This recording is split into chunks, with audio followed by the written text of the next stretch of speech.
अस्सलाम वालेकुम स्टूडेंट्स। उम्मीद है आप सब खैरियत से होंगे। तो आज का जो हमारा लेक्चर है, ये जो सर्किट एनालिसिस है उस सीरीज़ का ये पहला लेक्चर है, जिसमें हमने सबसे पहले सर्किट एनालिसिस के लिए सुपरपोजिशन थ्योरम को पढ़ना है। तो जैसा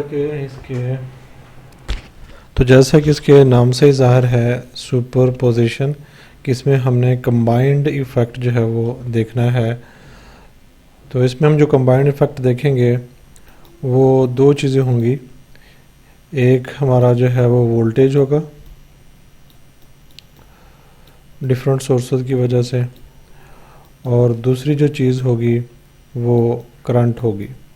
तो हम क्या करेंगे कि हर सोर्स और हर जो वोल्टेज सोर्स है उनका इंडिपेंडेंटली वोल्टेज इफ़ेक्ट निकालेंगे और उनकी करंट जो है वो देखेंगे, और फिर हम उनको ऐड करेंगे, इनको सुपरपोज करेंगे एक दूसरे के साथ। क्योंकि इसमें कंबाइंड इफ़ेक्ट देखा जाता है, इसलिए हम इसको सुपरपोजिशन का नाम देते हैं। तो सुपरपोजिशन थ्योरम जो है, इसको हम उस वक़्त अप्लाई करते हैं, ये ज़्यादा इस्तेमाल होता है जब हमने ऐसे सर्किट को एनालाइज करना हो जिसमें दो या दो से ज़्यादा सोर्सेज जो हैं वो मौजूद हों और उनके बारे में ये हमें पता ना चल रहा हो कि वो सीरीज़ में हैं या कि वो पैरेलल में हैं। तो इसके लिए हम केवीएल रूल भी इस्तेमाल करते हैं, लेकिन सुपरपोजिशन थ्योरम को as compared to the KVL rule apply करना ज़्यादा इजी है। तो इसका जो दूसरा एडवांटेज है वो ये है कि इसमें हम किसी मखसूस पर्टिकुलर सोर्स की वजह से जो कंबाइंड इफ़ेक्ट होता है उसमें उसका रोल जो है वो देख सकते हैं। तो यहाँ पे जो लफ्ज़ लिखा होता है पर्टिकुलर क्वांटिटी ऑफ इंटरेस्ट, मतलब हम वोल्टेज में उसका असर देख सकते हैं, या उसके जो सर्किट का नेट करंट होगा उसमें किसी इंडिपेंडेंट सोर्स का जो इफ़ेक्ट है वो हम उसमें देख सकते हैं कि वो सोर्स उसमें कितना अपना रोल जो है वो प्ले कर रहा है। तो ये दो चीज़ें हैं, एक इसको अप्लाई करना ज़्यादा इजी है एज़ कम्पेयर टू केवीएल, और दूसरा ये है कि इसमें हम किसी एक सोर्स का टोटल जो नेट क्वांटिटी है उसमें उसका रोल जो है वो हम देख सकते हैं। तो इसको दो हिस्सों में डिवाइड किया गया है। एक हिस्सा जो है वो करंट के हिसाब से है और दूसरा हिस्सा जो है वो वोल्टेज के हिसाब से है। तो अगर हम करंट वाले हिस्से को डिफ़ाइन करें तो उसमें ये है कि द करंट थ्रू, ये बाज़े में रखिएगा, जो हमने करंट की बात करनी है तो करंट हमेशा किसी एलिमेंट में से पास होता है। तो किसी भी सर्किट में किसी भी जो सर्किट एलिमेंट है, मतलब रजिस्टर है फॉर एग्ज़ाम्पल, तो उसमें अगर हमने करंट देखना है तो हम क्या करेंगे, हर इंडिपेंडेंट सोर्स की वजह से जो है वो करंट को देखेंगे, और उसके बाद फिर हम उस करंट का दोनों सोर्सेज की वजह से जो करंट्स हैं उसका अलजेब्रिक सम देखेंगे। तो अलजेब्रिक सम में जैसे कि आपको पता है कि इसमें हम जो चीज़ें हैं उनको with respect to their sign वो मेजर करते हैं। तो चूँकि करंट जो होगा वो सेम डायरेक्शन में भी हो सकता है, अपोजिट डायरेक्शन में भी हो सकता है। तो अगर सेम डायरेक्शन में होगा तो दोनों को हम ऐड कर लेंगे, लेकिन अगर अपोजिट डायरेक्शन में होगा तो डेफिनेटली एक को पॉजिटिव लेना पड़ेगा, एक उसके हिसाब से नेगेटिव होगा। तो फिर जब हम उनको सम करते हैं तो हमें उसका डिफरेंस जो है वो मिलता है।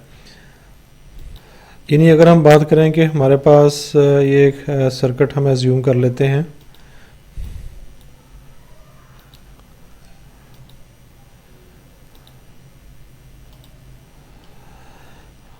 तो उसमें फ़र्ज़ कर लें कि ये हमारे पास एक रजिस्टर है और सॉरी, तो यहाँ पे हमने एक सर्किट एज्यूम किया है जिसमें ये जो हमारे पास है ये एक रजिस्टर है। तो इस रजिस्टर को हमने दो बैटरीज के साथ अटैच किया है, E1 और E2। तो E1 की वजह से जो करंट है वो इस डायरेक्शन में है और E2 की वजह से जो करंट है वो इस डायरेक्शन में है। तो चूँकि दोनों डायरेक्शन के लिहाज से अपोजिट हैं, इसलिए इस सर्किट में से, इस रजिस्टर में से करंट जो हमने देखना है वो इस करंट का और इस करंट का सम होगा। तो इसमें एक करंट हम पॉजिटिव लेंगे, एक नेगेटिव लेंगे, तो जो नेट करंट होगा इन दोनों के डिफरेंस के बराबर होगा। तो इसलिए हम जो है इसको अलजेब्रिक सम का लफ्ज़ जो है यहाँ पे इस्तेमाल करते हैं। तो इसके बरक्स अगर हम सेकंड की बात करें तो ये वाला जो हिस्सा है वोल्टेज से रिलेटेड है, और आपको पता है कि वोल्टेज हमेशा किसी रजिस्टर के अक्रॉस मेजर किया जाता है। यानी अगर ये हमारे पास एक रजिस्टर हो, तो अगर हमने वोल्टेज मेजर करना हो तो फिर हम क्या करते हैं कि इसके अक्रॉस जो इसके दो टर्मिनल्स हैं वहाँ पे एक वोल्ट मीटर जो है वो लगाते हैं। तो हमने ये देखना है कि हर सोर्स की वजह से इस रजिस्टर के क्रॉस जो पोटेंशियल ड्रॉप है वो कितना आता है। तो फिर हम उन पोटेंशियल ड्रॉप्स का भी सम निकालेंगे, अलजेब्रिक सम निकालेंगे। तो इस तरह हमारे पास इसका जो नेट होगा वो पोटेंशियल ड्रॉप वो आ जाएगा। अब जाहिर है कि अगर हमने किसी कंपोनेंट के अक्रॉस किसी ख़ास सोर्स का इफ़ेक्ट देखना है तो हम तमाम जो सोर्सेज होंगे, तमाम जो बैटरीज होंगे, उनको एट द सेम टाइम नहीं लेंगे। हम उनको इन टर्न लेंगे, वन बाय वन लेंगे। तो हम क्या करेंगे, पहले एक सोर्स को लेंगे, बाकी सब को हम सर्किट से जो है वो रिमूव कर देंगे, और फिर दूसरी बैटरी जो होगी उसको लेंगे, और पहले जो बैटरी है उसको हम रिमूव कर देंगे। इन जितने भी सोर्सेज होंगे तो हम हर सोर्स के लिए इस प्रोसेस को रिपीट करेंगे। यानी क्या करेंगे, फ़र्ज़ कर लें कि हमारे पास जो हैं वो तीन सोर्सेज हैं जिनकी जो ईएमएफ है, एक की E1 है, दूसरे की E2 है, तीसरे की E3 है। तो हम क्या करेंगे कि पहले ये वाला सोर्स ले लेंगे और इसको जो है वो हम इनको निकाल देंगे सर्किट से, इनका इफ़ेक्ट नहीं देखेंगे। अब कैसे निकालेंगे वो हम बाद में देखते हैं। तो इसी तरह अगर हमने इसका इफ़ेक्ट देखना है तो हम जो ये वाली बैटरी होगी जिसकी ईएमएफ E1 है और जिसकी E3 है, इसको हम सर्किट से एलिमिनेट करेंगे। इसी तरह अगर हमने E3 का देखना है तो इन दोनों को जो है वो हम सर्किट से निकाल देंगे, और जो E3 वाली होगी उसको सर्किट में रख के उसका जो हमारे कंपोनेंट्स होंगे उन पर इफ़ेक्ट देखेंगे। तो इसलिए हमने ये जो प्रोसेस है हर एक सोर्स के लिए जो है वो रिपीट करना है। तो फिर जो है वो हम उनका नेट देखने के लिए क्या करेंगे, उनके जो रिस्पेक्टिव रिज़ल्ट्स हैं, रिस्पेक्टिव रिज़ल्ट्स मीन यानी कि अगर हमने मुख्तलिफ़ सोर्सेज की करंट मालूम की है तो करंट का सम देखने के लिए उनका अलजेब्रिक सम लेंगे, और अगर हमने वोल्टेजेस को मेजर किया है तो वोल्टेज देखने के लिए हम तमाम जो वोल्टेजेस होंगे उनका सम लेंगे। तो अब हम ये देखते हैं कि एक ख़ास सोर्स का इफ़ेक्ट देखने के लिए बाकी सोर्सेज को हमने कैसे रिमूव करना है। तो हमने जो बाकी सोर्सेज हैं उनका जो इफ़ेक्ट है उसको ज़ीरो करना होगा ताकि वो हमें कोई किसी किस्म का इलेक्ट्रिकल सिग्नल जो है वो ना दे सके। तो जाहिर है कि अगर हमने उसका इफ़ेक्ट ज़ीरो करना है तो उस चीज़ को सर्किट से निकालना पड़ेगा। तो हम उसको सर्किट से रिमूव करेंगे। तो अब हमने इसको रिमूव कैसे करना है, हम जब हमारे पास सर्किट सामने मौजूद होगा तो वहाँ पे ऐसी अल्टरनेशन करेंगे जिससे हमें जो 0 वोल्ट है वो मिलता होगा। तो आपको पता है कि जब हम सर्किट को शॉर्ट करते हैं तो शॉर्ट सर्किट का मतलब ये होता है कि उसकी जो रेजिस्टेंस होती है वो 0 होती है, और आपको पता है कि अगर रेजिस्टेंस 0 हो तो according to Ohm's law V equals to IR, जो उस कंपोनेंट के क्रॉस पोटेंशियल ड्रॉप आएगा वो 0 होगा, चूँकि रेजिस्टेंस की वैल्यू जो है वो 0 है तो पोटेंशियल ड्रॉप नहीं होगा। तो हम उसको शॉर्ट करते हैं। तो शॉर्ट का मतलब ये है कि हमने उसकी जो रेजिस्टेंस है वो 0 करनी है। रेजिस्टेंस 0 करने का मतलब ये होगा कि हम दोनों टर्मिनल्स को एक ऐसे कंडक्टर से जोड़ेंगे जिसकी रेजिस्टेंस जो है वो ज़ीरो होगी, यानी कि हम डायरेक्ट उनका एक दूसरे के साथ जो है वो कनेक्शन कर देंगे। तो इसको हम कहते हैं सर्किट को शॉर्ट करना। तो नीचे डायग्राम में यहाँ पे इस चीज़ को दिखाया गया है। ये फ़र्ज़ कर लें कि हमारे पास एक सर्किट का हिस्सा है और इसमें हम इस बैटरी को जब निकालना चाहते हैं तो हमें क्या करना पड़ेगा, इसका वोल्टेज ज़ीरो करना पड़ेगा। तो हमारी रिक्वायरमेंट क्या है कि इसका इफेक्ट ज़ीरो करना है, यानी इसकी जो ईएमएफ है वो हमने ज़ीरो करनी है। तो क्या कर रहे हैं, हम इसको एक शॉर्ट सर्किट दे रहे हैं, यानी हम इसको जोड़ रहे हैं डायरेक्ट एक ऐसे कंडक्टर से जिसकी जो रेजिस्टेंस है वो ज़ीरो होगी।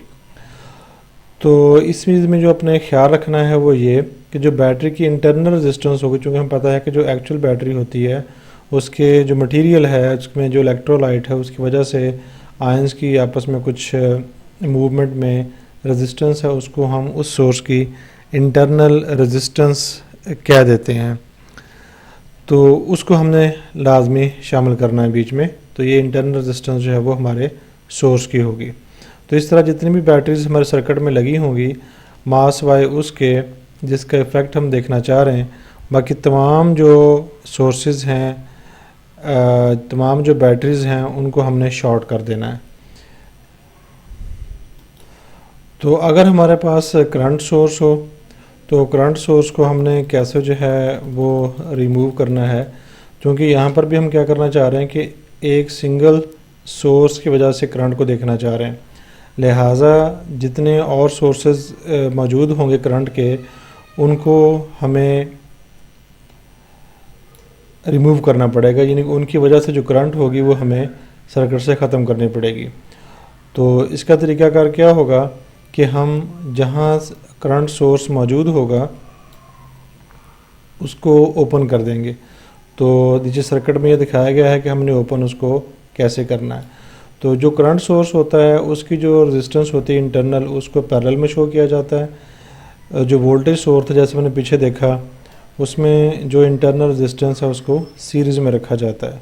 तो ये एक प्रिंसिपल है इंटरनल रेजिस्टेंस को शो करने का। अगर सोर्स हमारे पास वोल्टेज सोर्स हो तो internal resistance will be in series, और अगर करंट सोर्स हो तो इंटरनल रेजिस्टेंस जो है वो हमारी पैरेलल में होगी। तो इसमें भी हमने यही करना है कि जो हमारी इंटरनल रेजिस्टेंस होगी करंट सोर्स की वो हमने ख़त्म नहीं करनी, वो एज इट इज़ रहेगी और उसको हम सर्किट के अंदर जो है वो एनालाइज इसका रोल जो है वो हम देखेंगे। तो यहाँ पे हमने ये देखा है इन शॉर्ट कि अगर हमने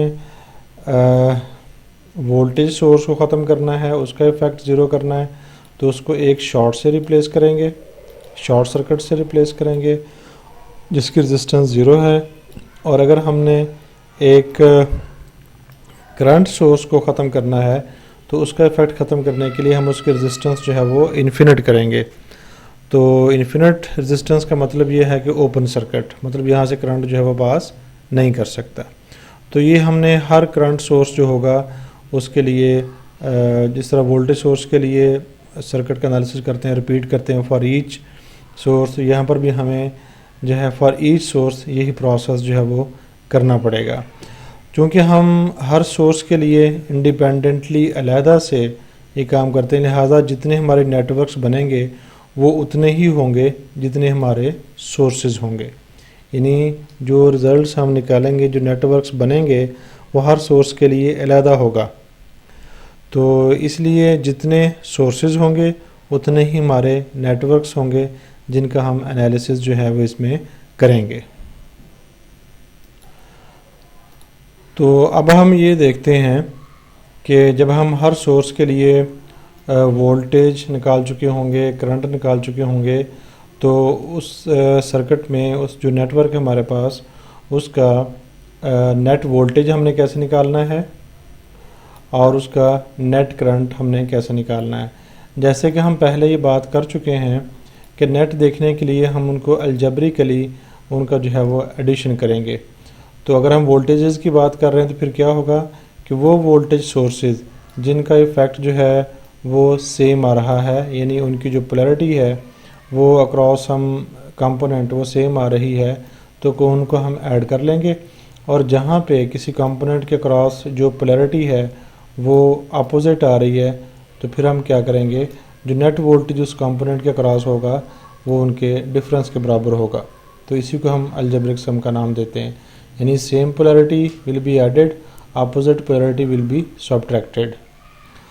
तो इसी तरह अगर हम नेट करंट निकालना चाहते हैं हर सोर्स से करंट निकालने के बाद, तो अगर हमारे रजिस्टर में से फ़र्ज़ कर लें कि 2 सोर्सेज हैं और उसमें करंट की डायरेक्शन जो है वो सेम है, यानी अगर फ़र्ज़ कर लें कि ये 2 करंट्स हैं जो मैंने बनाई हैं I1 और I2, किसी सर्किट में से, सर्किट के कंपोनेंट में से अगर सेम डायरेक्शन में है, यानी अगर हम फ़र्ज़ कर लें कि ये हमारे पास एक रजिस्टर है, तो जो नेट करंट होगी वो इन दोनों के सम के बराबर होगी, यानी हमारे पास होगा I1 प्लस I2। लेकिन अगर हम ये कह लें कि जो करंट है वो I2 इस डायरेक्शन में है, I2 डायरेक्शन जो है वो उसके अपोजिट है, तो फिर जो डेफिनेटली जो करंट हमारी होगी वो इन दोनों के डिफरेंस के बराबर होगी। तो यहाँ एंड पे एक लाइन लिखी नज़र आ रही है, the total result has the polarity of the larger sum and the magnitude of the difference.